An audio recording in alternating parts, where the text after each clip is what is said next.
All right, guys, last time that you have to take guided notes with me. Isn't that crazy? We have almost made it to the end of the semester. Nuts, right? Okay, so bear with me here.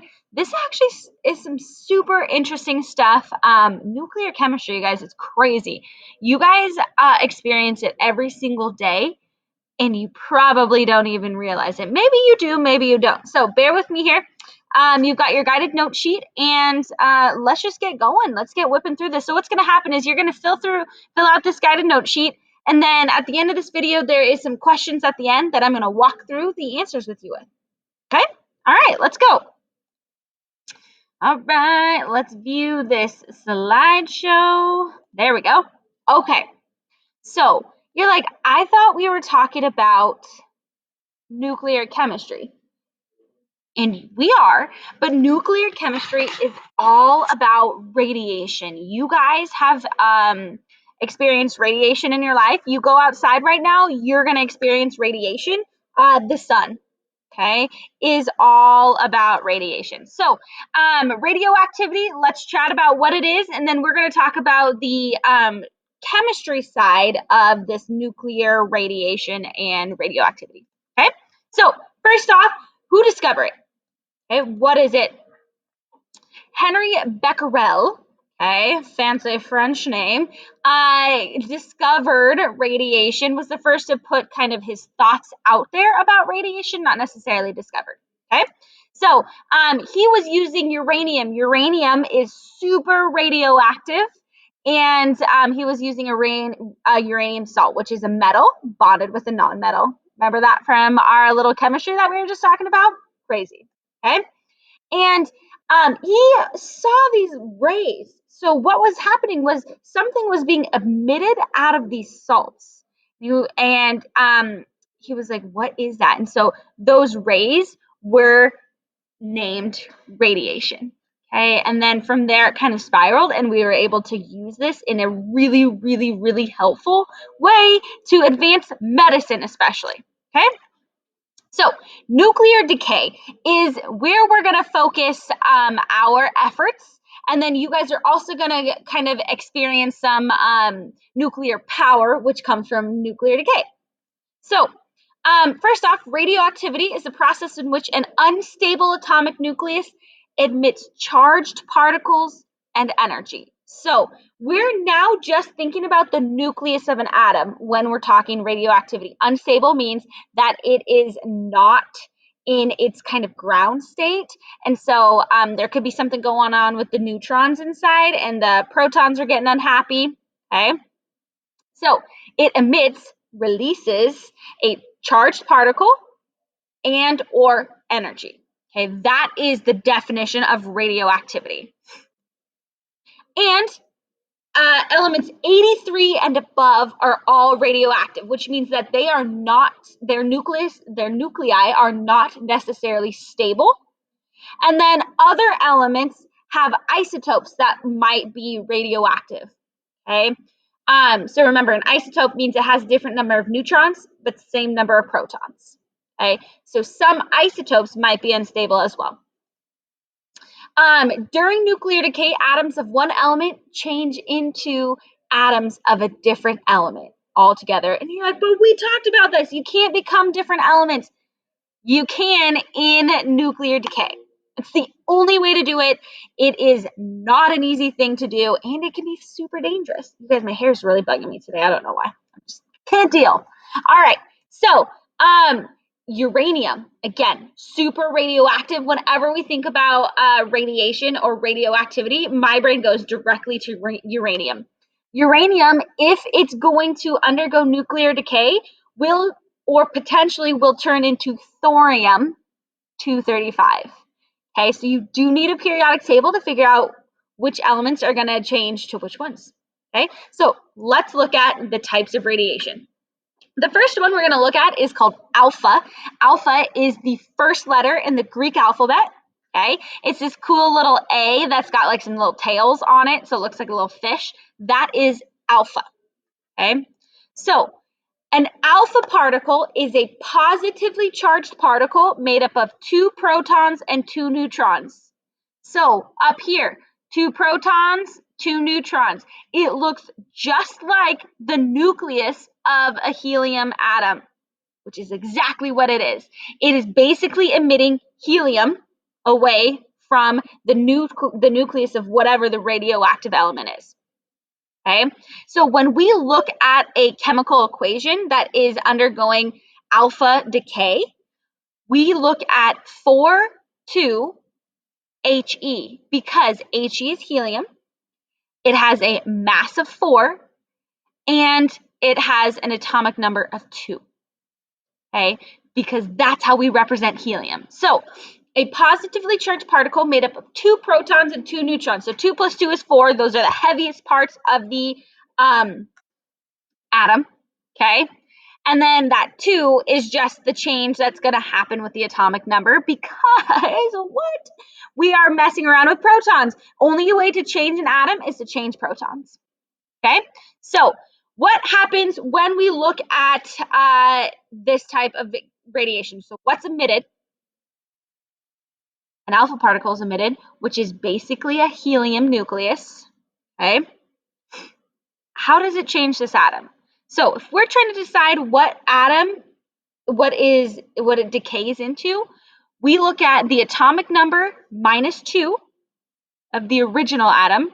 We look at the mass number minus 4 of the original atom. Okay, so we take away 2 atomic numbers and 4 mass numbers in order to decide the element. It is the least penetrating of the 3, so it is the least dangerous. Nonetheless, it is still radiation. We don't want to mess around with it, and actually can be stopped by a sheet of paper. So you just walked around with a sheet of paper protecting yourself all day, you'd be protected from alpha particles. Okay, it's fairly low energy. It can be used in things like smoke detectors. When you undergo carbon decay, okay, or carbon dating, that's what is detected in a smoke detector. It also has industrial uses, various industrial uses. Honestly, there's probably so many that I couldn't even begin to write a list. How does it affect the body? It can cause cancer if ingested or inhaled. So if you inhale something that contains a lot of alpha particles or ingest something with a lot of alpha particles, okay? It's unlikely, but it can, okay? So let's look at an example calculation. Okay, so write a balanced equation for the alpha decay of polonium-210. So when we look at this, remember polonium-210, that 210 represents the mass. So this is our mass.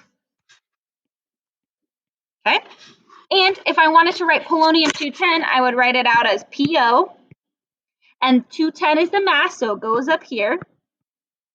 And we have to look up the atomic number of polonium, which is 84, atomic number 84, so that goes down here, okay? Now, we want to know the balanced equation if it is going to emit 1 alpha particle, okay? So, look at, there's polonium. What is this question mark going to be? That's what we need to figure out, okay? So, we just said that if you are undergoing alpha decay, you are going to undergo the loss of a helium nucleus. So remember, the helium nucleus looks like 4,2He, which represents a loss of 4 from the mass and minus 2 from the atomic number. Okay, so we would say 210 minus 4. What's our new mass going to be? 206. Okay, and then we would say, ooh, 84, which is the atomic number, minus 2. Okay, 84 minus 2 is 82. And now we have a new mass number right here, 206, and a new atomic number, 82. So now we can say, using that info, what is this atom or what is this element? So you have to remember, we can only use the atomic number. The mass could be different on the periodic table. So atomic number is how you identify the element. So I find 82, which is lead. So our new element is lead with a mass of 206 and atomic number 82. Okay, so when polonium releases a helium nucleus or an alpha particle, it becomes lead-206. What? And then the thing is if lead's not stable, it could continue going under alpha decay. You guys, radiation doesn't stop until it meets a stable nucleus. So it's going to keep decaying over and over and over until it's stable. So if lead-206 is not stable, decay some more, release some more alpha particles until it's stable. And basically anything below 81 or 80 is going to be stable. So that's what we're looking at. Okay? Crazy, right? All right. Alpha decay. Love it.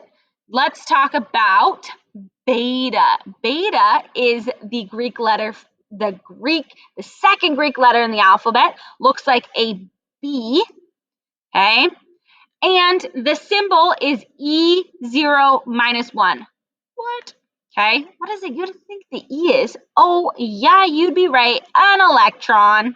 Okay, so beta particles are when an electron is emitted by the unstable atom. So it's going to get rid of an electron, but the nucleus basically stays the same. Okay, no change in protons or neutrons. Okay, so what happens is it gets rid of one negative charge, bye. So it actually adds +1 to the atomic number. Okay, so get rid of that negative charge, and now we are +1. The mass stays the same. Remember, electrons don't weigh anything, and so that's why we have a 0 up here, because that 0 means mass stays the same, but we're losing an electron. Okay? It is the second most penetrating of the three, hence the beta portion of it, and it actually can be stopped by a thin sheet of metal. So it takes a bit more to protect ourselves from beta particles or beta radiation. Okay? And you have to have metal protecting you. They actually use beta particles as medical image tracers. So if you are trying to find something in a human body, you can have people take these tracers that go throughout them, and then using another device, they can detect where in your body it is, and they can say, okay, here is our tracer, and it's going directly to something in the body we're looking for. So when you're looking for something involving your thyroid, thyroids are crazy. They actually absorb radiation. You can use iodine. Iodine can become radioactive. It has a radioactive isotope. You can trace that using a specific tracer that's looking for portions of the thyroid, and they can zoom in on it using other devices like an X-ray and a CAT scan. What? Okay. However, it can cause cancer if inhaled or ingested, or if you have excessive skin exposure, it can also cause cancer. So like UV rays are beta particles. Not good. Okay. We could do a balanced equation on these ones, but I'm gonna have you guys do some CK12, which will practice this a little bit more. Okay. All right, beta. So alpha first, the least damaging, beta second, the second most damaging, and then guess what? Oh yeah, the third most damaging is coming up next, which is gamma. Okay, gamma rays are a penetrating rate of energy emitted by an unstable nucleus. So now this is only energy coming out, and it's an incredible amount of energy. We're not losing electrons, we're not gaining, adding, or losing protons or neutrons. We are emitting energy only. Can you see energy? No. That's the crazy part about this. So the atom does not change. Okay? If uranium is undergoing gamma radiation or gamma decay, it's still uranium just releasing energy from the nucleus. Like, okay? Super high energy. Like X-rays and visible light, gamma rays are energy waves that travel through space at the speed of light. So they are super fast. They travel at the speed of light and invisible to us. Okay, we can't see them. I guess I can move my picture up to the top screen. Okay. It is the most penetrating of the three and can be stopped by several centimeters of lead or meters of concrete. So gamma radiation is incredibly powerful. Lead. okay? A thick metal. You need lead to protect yourself from gamma radiation, or a ton of concrete. And you're not going to be carrying around concrete around on your body armor, okay? So that's why you use things like lead when you go to the dentist, to protect yourself and for the dentist to protect themselves from radiation and from that coming at them and causing problems, okay? So again, the lead vest at your dentist, definitely necessary to keep their exposure to a minimum and your exposure to a minimum as well. It can actually treat cancer. So yes, we can use gamma knife radiation, which is a teeny tiny ray that is so small, it can treat tiny single cells of cancer by zapping them. Okay, and a gamma knife is so fine, it can cut out small tumors potentially if they are accessible by the gamma ray. Okay, so gamma rays treat cancer. Remember in here somebody having radiation treatment? It's a gamma ray. It can be used to sterilize medical equipment as well, but it can cause cancer from excessive exposure. So anybody that deals with gamma radiation has to protect themselves. And you're like, well, what about the people that are getting radiation for cancer treatment? Again, it is very pinpoint to their specific tumor and to what it's being used for, and then it's done. Okay? It's not like overexposure over your whole body. It's going directly to that one tumor, done, and then you do another treatment. Versus exposure to gamma radiation that hits your whole body. That's not good, okay? Because that's everywhere versus one small spot. All right, it's kind of hard to keep track of, but so helpful, but also terrifying. Okay, you could also get radiation poisoning. So people that get really, really sick from being around too much radiation can get radiation poisoning. Not good either. So when you look at this guy right here is a nucleus. We can't show you a part of the particle that comes out, but gamma is a Y. Okay, the symbol for gamma is a Y, and what comes out is just this crazy amount of energy. Okay, so there's no symbol to even really put there except for the little squiggly line with a Y coming out of it. That's energy. Okay, all right. So let's just look at these. This is a visualization of the different types of radiation. Okay, so there's a radioactive sample in this lead box coming out. So alpha particles are blocked by paper, gamma and beta are not. Okay, aluminum, so even just aluminum foil, okay, blocks alpha and beta, gamma still gets through. And then concrete blocks alpha, beta, and some gamma. Notice there's still some gamma particles that escape. They are that energy is that strong. All right. Okay, and then this is just a table of actually really interestingly enough alpha decay of certain elements.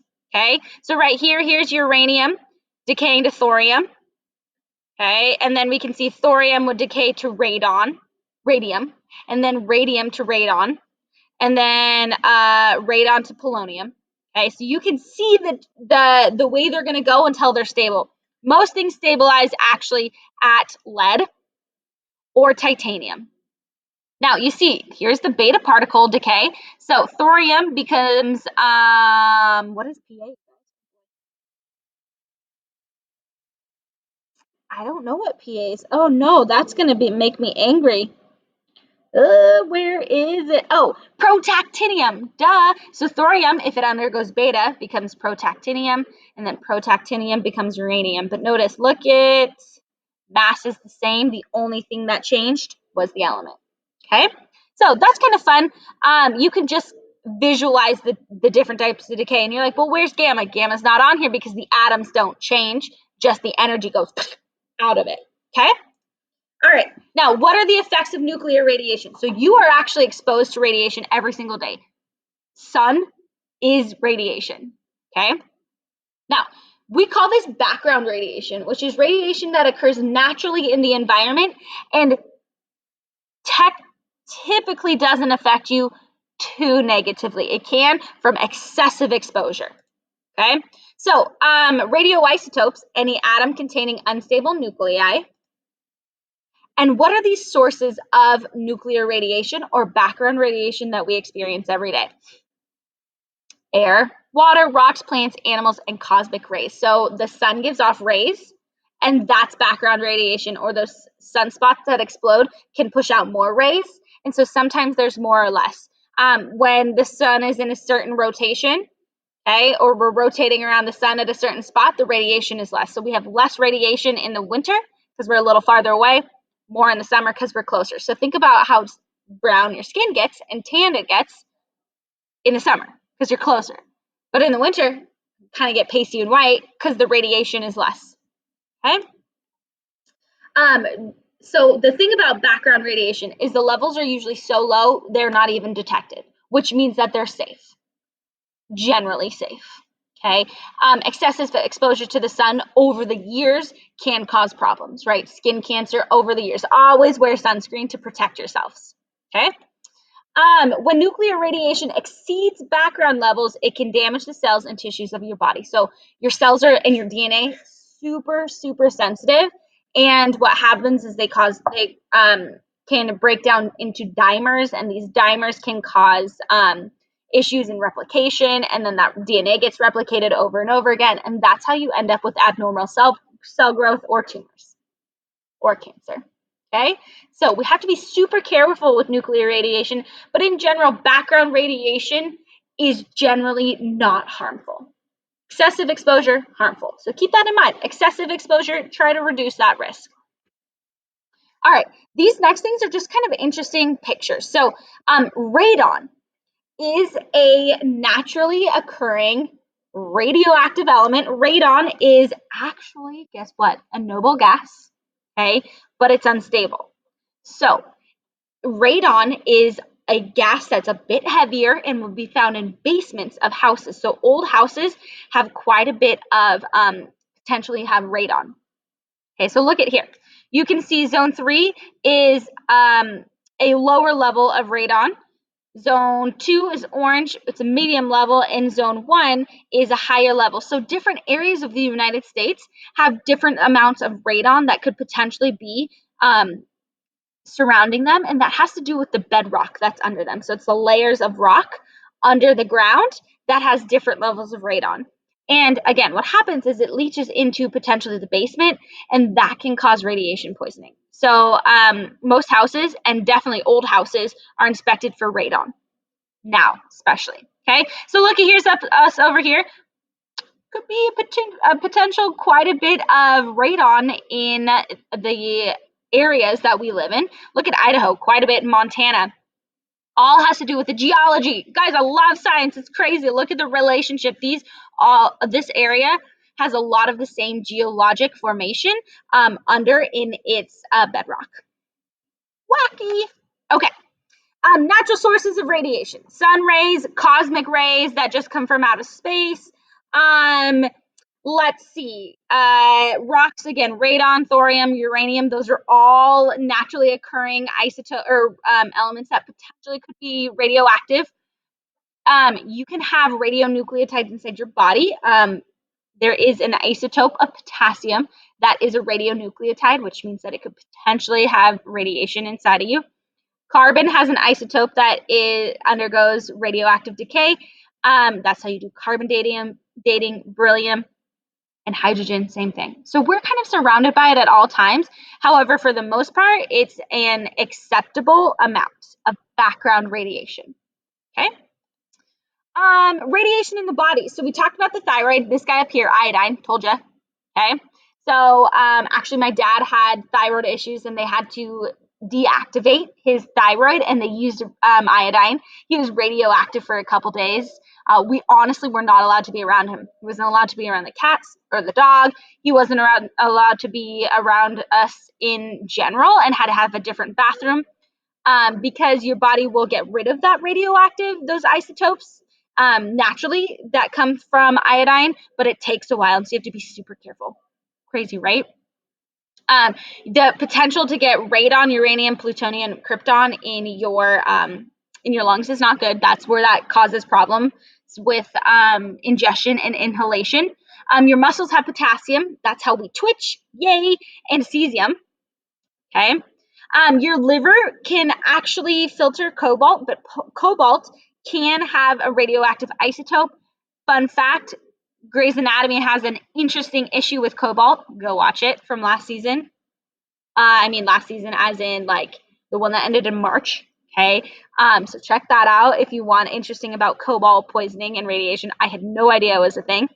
And then your bones can also be affected by radium, strontium, phosphorus, and carbon. All of those things, especially phosphorus, can weaken our bones. Okay. Crazy, right? All right, look at these are all just general pieces of information about where we typically see exposure from different sources of radiation. So food and drinks can be partially radioactive. Cosmic rays, right? Space, sending in some crazy things. Gamma rays from the ground and buildings, potentially. Medical is usually where we see a certain amount of radiation. So x-rays, again, CT scans, okay? Radon gas is the highest radiation exposure, which is why you have to check your houses for that. That's why you have somebody who comes and checks and makes sure you're good to go.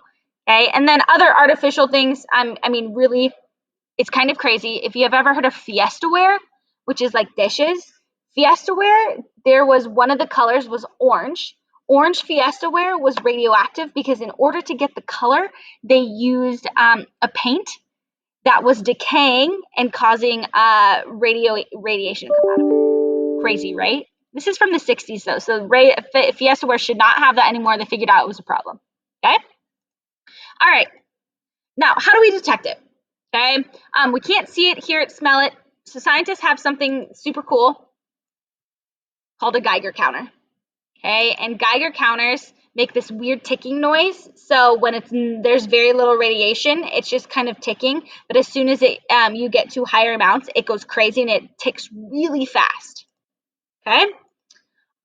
So people who come into contact with a lot of radioactive wear film badges, which will monitor their exposure, and it's like a little mini Geiger counter. Okay. So here's those film badges as well as the Geiger counter. You can shoot that little Geiger counter and check things out. All right, hang tight here with me. Let's work on these couple example problems together so you have some in your notebook and you're ready to go. All right, my friends, we are just going to quickly go over some of these questions that are at the end of the worksheet that you might have seen. Okay, so I just added this portion to the symbol. Okay, so remember alpha, it's 4-2 mass atomic number, and then helium, because it's getting rid of a helium nucleus. The alpha symbol is also that cool little fish looking thing. Beta is actually getting rid of an electron, so it's E, that mass is 0, and then it affects the atomic number by 1. Or a B, and actually the B has a little tail down at the bottom. Okay, and gamma is Y, because remember, it just releases energy, so it doesn't have anything that really can be shown leaving the nucleus. Okay, so these are pretty quick. We don't even have to really do too much to answer these questions. Okay, if an element with a mass number of 203 undergoes alpha decay, what would its new mass number be? So we know the mass is 203. Okay, so 203. And then when we are emitting an alpha particle, we lose 4 from the mass. Okay, so the new mass would be 1. Oh boy, I just want to make sure I do that right. 203 minus 4 is 199. That's our new mass number. Now, we have no idea what element this is, but this is its mass after it loses a helium nucleus. Okay. If an element with a mass number of 27 undergoes beta decay, what would its new mass number be? Okay, so remember beta is represented by 0, 1. Okay, so 27 minus, oh, that's right, its mass doesn't change. Okay, it undergoes beta decay. That element still has 27 as its mass number. Its atomic number is what has changed. Tried to trick you there. Okay. And then, why are gamma rays considered the most harmful? They are the highest energy. Okay, and they are not blocked by, there we go. not blocked by many substances. Okay? They can still go through concrete. Crazy. Okay, so you guys are now going to finish up learning about each type of nuclear decay and half-life, okay, by doing some CK12s, read through, do those practice problems, and guess what? Some of those are going to be your quiz problems, so you better work hard on them. All right, guys, good luck.